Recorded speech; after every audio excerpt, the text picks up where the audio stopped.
What's going on, everyone? So the Philadelphia 76ers are a team that has contention aspirations, right? They're a team that believes that they can win an NBA championship. They got James Harden, they got Joel Embiid, and they got a nice solid core around them. They lack a little bit in depth, but this is a team that could very well come out of the Eastern Conference, and I don't think anyone would be surprised if they won an NBA championship. Right now, they're currently sitting at third in the East, 28-16. They did have a rough start to the season, but have since then really kind of turned it around. But one of the things, based on recent reports, is that the Sixers are looking to shed some salary to get under the tax, and then hopefully beyond this season, maybe they could stay under the tax and then not have to face the repeater tax, and then that gives them more flexibility, more options to sign certain players and things like that. So when it comes to that, the Sixers are reportedly looking to unload several players in basically just a salary dump deal. And the players that are currently being thrown out there are Jaden Springer, who is a young player, but not really going to get the time to develop and evolve on that Sixers team, at least anytime soon. So it's kind of like a flyer pick, like, hey, here's a young guy that you could take. He's 20 years old, 6'4" height, sort of a point guard, shooting guard type player. Essentially you could just have him, here you go. Congratulations type thing. Give us some salary dump, somebody that we could waive. He's not really making much for salary. Also, Korkmaz, he's another guy that they are rumored to potentially be willing to just unload and just say, hey, here you go. He's a guy that is kind of interesting and could be a real beneficial player to many teams. Right, he's still young, 25 years old, but he's a guy that's streaky, right? He's gotten minutes with Philadelphia, but he's not a guy that's like huge, that they feel is very important and significant. And then Thybulle is another player that has been thrown out there as a potential player that they're willing to unload. He's fallen out of the rotation at times.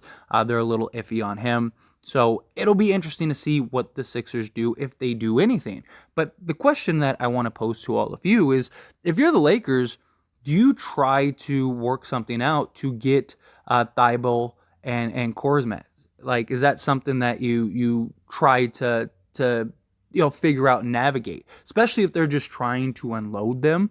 Even if you have to give up like a second round pick, right? Like, there's talks about the Sixers maybe potentially attaching a second round pick to have these guys unloaded, right? But if you're the Lakers, obviously if you can get a free second attached to it too, then yeah, sure, why not? But like, if you could get Thybulle, he's 6'5", he's more known for defensive, right? But he's still only 25 years old. So he has a good age, a good size, good wingspan, and he's kind of built his career so far on just the defensive end, right? He's a guy that's really just about playing defense and being a lockdown defender. 3-point shooting wise, he has a career, 32% 3-point shooter. This season he's shooting around 30%. So it's not a piece that really helps move the needle drastically. It's not a piece that you would look at and go, okay, that's the thing we need as far as shooting goes. But he's definitely a guy that could provide, that Patrick Beverley level defense. He's got better size and could be kind of a defense stopper. And if he could just get up, could he get to 34%, 33%? I don't know. Maybe that'd be a real possibility. But he's not on an unreasonable salary, right?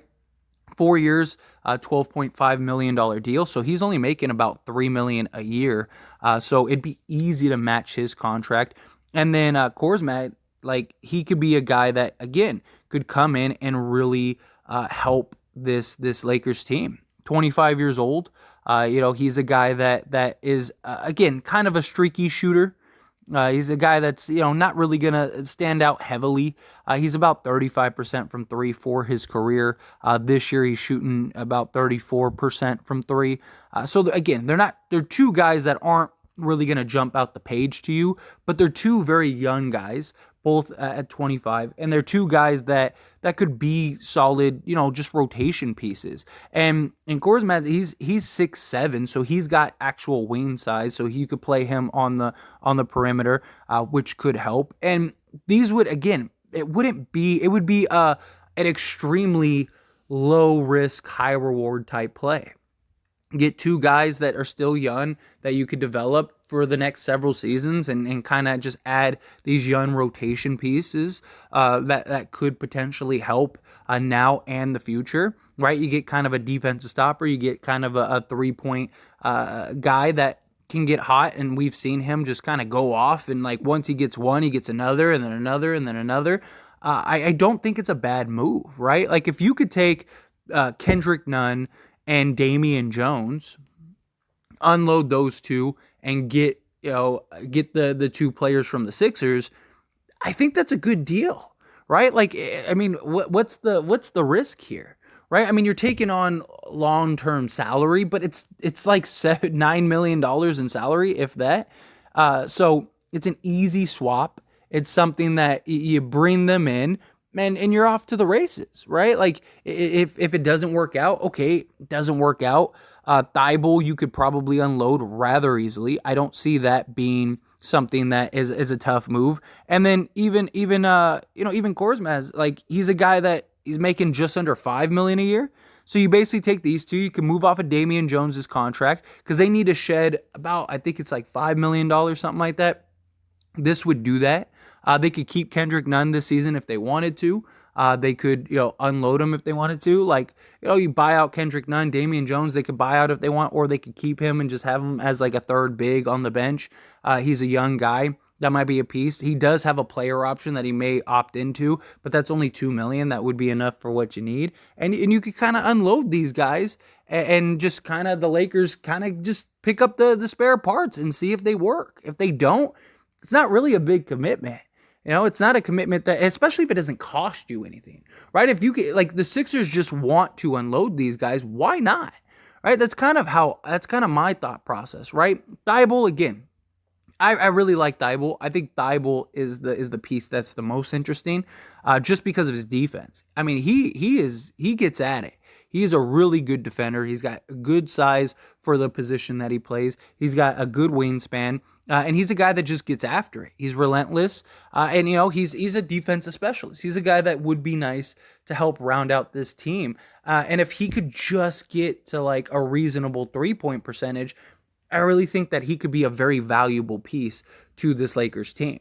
One guy is 6'7", other guy is 6'4", 6'5". Like it's better than a bunch of 6'1" guards. You're unloading one of your smaller guards to get these guys. You could still do the Cam Reddish trade. You could still do a bigger trade if you needed to, right? Like it just gives you some added pieces for essentially nothing. For no real work, no nothing. It's just like, here you go. And I mean, like I said, there's even reports of them maybe potentially adding a second round pick to unload these guys. Like if you could get a free second, well, then you could take that second and go trade that to go get Cam Reddish. And maybe land Thybulle, Reddish, and Korkmaz like all in one swoop. Like that would be pretty good. That'd be pretty solid. You get a shooting guard that can play some defense. It does suck that that Thybulle isn't like an elite 3-point shooter. It would be nice if he was a guy that could, knock down the 3 ball more consistently. But I don't think it's a bad move. Again, it's low risk, high reward, right? His best 3-point percentage was his rookie year in 2019-2020. He shot about 35, just under 36% from 3. Can he get back to that?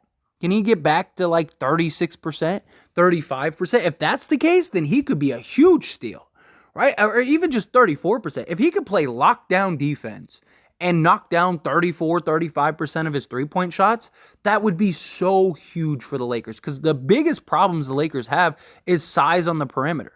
Right, guarding multiple positions, and him at 6'5" size, like that gives you a legit guy that can come in and guard multiple positions and multiple sizable guys. And then if whatever 3-point shooting he presents is just, in my opinion, just an added bonus, right? Like it's kind of like the Stanley Johnson thing. I mean, obviously Stanley Johnson was bigger. But Stanley Johnson, it was like, he's just playing, he's so good defensively, whatever offense he provides is just an added bonus. And like, look, I don't want. I'm not saying that this should be the move and that's it, right? Like, I definitely don't want that. I don't want them. Like, I don't want them going and getting Korkmaz and Thybulle and then like, oh, that's all we needed to do. That's it. Congrats. Like, no, I don't want that to happen. I'd like them to go and get some other pieces, but I think that this is something that that could really kind of help bolster this roster, kind of round it out. And then same thing, like Korkmaz is like he's a guy that can come in. He's a guy that can provide scoring. He's not the greatest shooter. He's not terrible defensively. He's slightly above average defensively. So that's good. So he is a decent defender. He's got good size. He's a guy that can get hot in a vacuum. If he could just kind of be consistent, which has been his biggest problem, is consistency. I think again it could be a really high reward type move. He's also a guy that shot 40% from three before. He's had multiple years where he shot over 37%. He's not shooting the lights out this year, but he is shooting 34%. Which is better than most of the guys on our team. So can he get up playing next to LeBron, Russ, and AD? Can he get up to, let's say 36%? I don't think that's a tall ask, especially with him, he's shooting just under 35% right now, right? Like he's shooting 34.3%. Can he bump that up? 0.017. Like, there you go. Now you got a 36% three-point shooter. You got an above-average defender. And then you also got many people would call an elite defender. And if he could just get to average three-point shooting, those are two really solid pieces. I don't know. I look at it and I think of this possibility. If they're just willing to unload them, I think it's worth the risk. I think you take the chance on them. They're easily tradable pieces if you needed to, right? Because like I said, they could be salary filler if you needed to, because they're just small contracts, right? I mean, they're two guys that are reasonable size. Again, you're basically one is making as much as Damian Jones nearly, and then the other one is making as much as Kendrick Nunn. Right? So there you go. It's a clean swap. They're making like a little bit more. They're making like, it's like a little under $1 million or roughly $1 million more, which again, Philly's doing that because they want to unload salary. So they cut costs on salary. They could also cut Kendrick Nunn. They basically unload these two guys. Lakers get them. They get what they want. We get what we want, which is two rotation guys. And if it doesn't work out, you package them together and Lonnie Walker or whatever, and you go ship them out. Maybe another team would be interested in Thybulle. Maybe another team would be interested in Korkmaz. And then now you could take those guys and go get a piece or two. I don't think it'd be a bad deal. I think you take the chance if it's something that is essentially free, right? If you have to give up a bunch of assets, or they're trying to get like a second round for each or something, then no, don't do that, right? Like if you could just get Korkmaz, like if you could just get him, right? Like, so say you could just swap Kendrick Nunn for him, I wouldn't mind that, because again, a good size at 6'7", he's above average defender and shooting 35%. I think that would be a solid move. So even if you can't get Thybulle, right? Like, can you just get Korkmaz for free? Can you just get him? Like, that would be fine. That'd be fine. I'd be okay with that. But anyway, as always, this is a discussion, so I pass the question on to you. Let me know your thoughts and opinions down in the comments below. What do you think? Do you think if Philly's just giving them away to clear salary, why not take a chance on them, take the flyer? Or do you think, no, go look elsewhere? You could use Kendrick Nunn to package to go get other pieces, which is true, you could, but it also just depends on what's out there. You could still, this doesn't affect you being able to do any other trades. So, you could still go get a Bojan Bogdanovic. You could still go get, do a Pacers deal. You could still do other things, even if you were to get these two guys. I just think it'd be kind of interesting. And if you could unload Damian Jones, that'd be nice too, right? It'd be a win-win. You are taking Thybulle's multi-year deal. And I don't know. I don't think it's a bad deal. But what do you think? I'd love to hear it. Let me know down in the comment section below.